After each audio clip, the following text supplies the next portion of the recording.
5. So yes, it's true. Sharing a fun fashion find or a great gardening trick, that sometimes makes us giddy, makes us happy here in Studio 5. But when it comes to true happiness, real happiness, we know it's all about the people in our lives. So we're turning the focus to relationships and what makes them happy and strong. Our favorite relationship coach, Dr. Matt Townsend, is sharing lessons he's learned from years of counseling couples. How many years now? 40. Stop it. Really?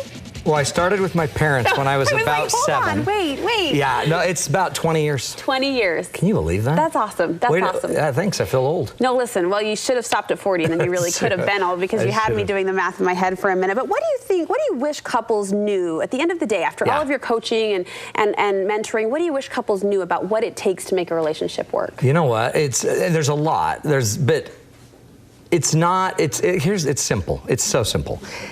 It's not about being married. It's not about being single, wanting to get married. It's not about being married, wanting to be single. It's not about what we always think it's all about. In the end, if you're not happy, it doesn't matter if you're married. You're going to blow it. If you're not a happy person, it doesn't matter if you're single. See, if I had $1 for every married that wanted to be single and every single that wanted marriage, and the belief is once we get there, it'll be better. It'll all be better. But the problem is, it's not about that. It's about how you go about it, right? It's about, life is about how you go about it. It's not about the destination. It's about the journey. And if I could get people in their head this idea that relationships are essential, they're not going away. They're the universal block upon which we build everything. We have to learn everything. Everything we learn is through a relationship. Everything we build is through relationships. Everything that lasts is through relationships. Everything that we miss is through a relationship. So quit trying to just get one and get through it. Start enjoying the process, because the process of getting in relationships and using our relationships to make us better people, that's what brings the happiness. So it's fair to say a lot of couples who are in unhappy relationships, it's not about the coupleship at all. It's actually what it ends up being about, in a way, is because, again, once you're in a couple and you've got it going for you, the problem is you tend to think that the person becomes the problem. So watch what we do, and it's the same thing over and over. I think if I could be married, it would make me happy. Once I'm married, the partner drives me crazy. So I'm only going crazy because of my partner. I only wasn't happy because I didn't have a marriage. So what it becomes is that you never take responsibility for anything you are. The rule is you are always your problem. Always. You know what? I love that. Isn't that cool? I love that. You are always your misery. If you're miserable being single, it is you. It is you that is making it miserable, being single. Now, I get it. Well, Matt just doesn't understand. But I know a million people that are single that still have their moments of loneliness, but they also realize that I've got to change me. I've got to change my thinking about this. I've got to change my feelings about it, my actions about it.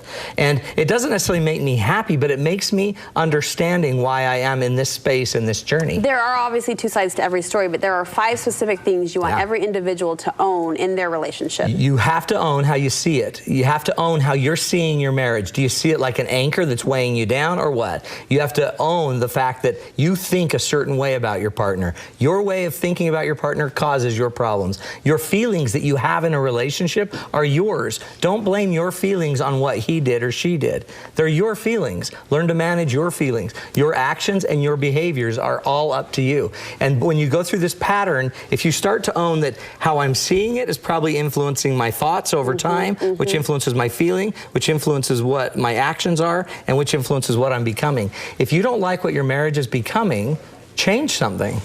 Now, it doesn't mean it will always fix the marriage, but it could fix how you see it. And we'll show you through this process. Once you start to see it differently, it's heaven.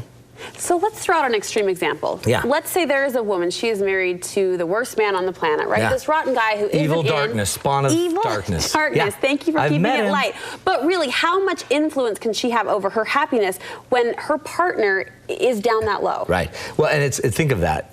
You can have a lot of influence over how she sees her partner. Why is he so dark?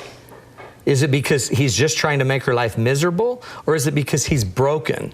Is it because he never had a shot? Is it because he's chemically imbalanced? Why is he that way? So whichever one of those she chooses, is it because she's not good enough and she made a dumb mistake and she'll never be able to be happy?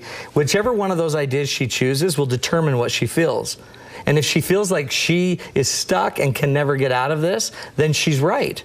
If she feels like he is the only thing that's causing all of this pain, then she's right. So you have to change you in order to see what you can do with him. And I bring up that, silly, dramatic example very real. Just to prove that point, that your attitude, your actions, what you're saying is really what can make the difference. And it doesn't always mean that they'll change. But in the end, what's crazy is you don't have to be in a great, perfect marriage. You can have pain, you can have difficulty, and stay in the marriage. See, in our world, we think if it's not going great, why are you in it? Well, you're in it for another reason than just having gratification for yourself. You're in it because you're here to learn something. And the way we learn it is in a difficult situation, in a relationship with somebody that's testing me in ways I've never been tested. So you can struggle in your marriage all the way till you're 90 and still stay in it. You don't have to give it up. Just like exercise may not be something that you love to do, but you still do it. And you still do it every day. And you may not ever grow to love it. But you do it because it's important. So I stay in my marriage because it's important. I don't always do it because it's easy. Yeah. And I want people to know that, because a lot of friends, they'll hear a friend say, yeah, I would never stay with a guy like that. And the minute you hear that, you think, well, then what are you learning? What are you learning? And I always hear people say, should it be this hard? I mean, really? Should it be this hard? And again, everything on earth that is worth it is hard. You've talked to us before about expectations. Where do we go wrong with our expectations? The craziest thing about expectations is we believe some of them are universal. Like, we believe that if I ask my husband to take the garbage out, well, first of all, we believe I shouldn't have to ask him, right? Because if he loved me, he would just take it out. But he doesn't just take it out. But if you ask your husband to take it out and then he doesn't take it out, and he 2 hours later still hasn't taken it out, and you're angry about it, it's because you have an expectation that he obviously doesn't have. But you might assume we do, because when I ask you to take it out, I kind of meant like now. And he might have like, oh, I thought you meant after the game. I'll take it out after the game. No expectations are universal, and that's important, because if you assume the expectations of life are universal, like what? You don't think a husband should pick up after himself? Well, sure, but I don't know that he thinks that. Right. So it's getting on that same page, that communication. So part of it is, unless you want to adjust your expectation to reality, and this is an important thing, a lot of us set our expectation on what is ideal instead of what is real. If you keep setting your expectation to what is ideal, like when you ask to take the garbage out, he'd immediately pop up, run over, kiss you on the cheek, say, for sure, babe, and then take the garbage out. If that's the ideal, but it has never happened, ever, wouldn't it make more sense to set your expectation on what is real? Yes. And as soon as you make it what's real, then your pain goes away. Because you know, when I ask him, 3 days later, it's out.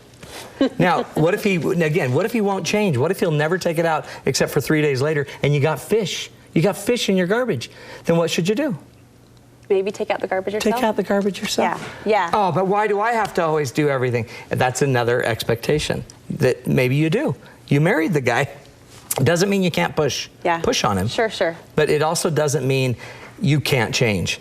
And the coolest thing about when you change, everything changes. So when I start to take control of my life and I change myself, everything else changes. My needs for what I need in a marriage change. My expectations change. My belief about what I'm learning from the marriage changes. That might make me strong enough to actually be able to leave if it's an unhealthy relationship, or to stay and to continue to learn.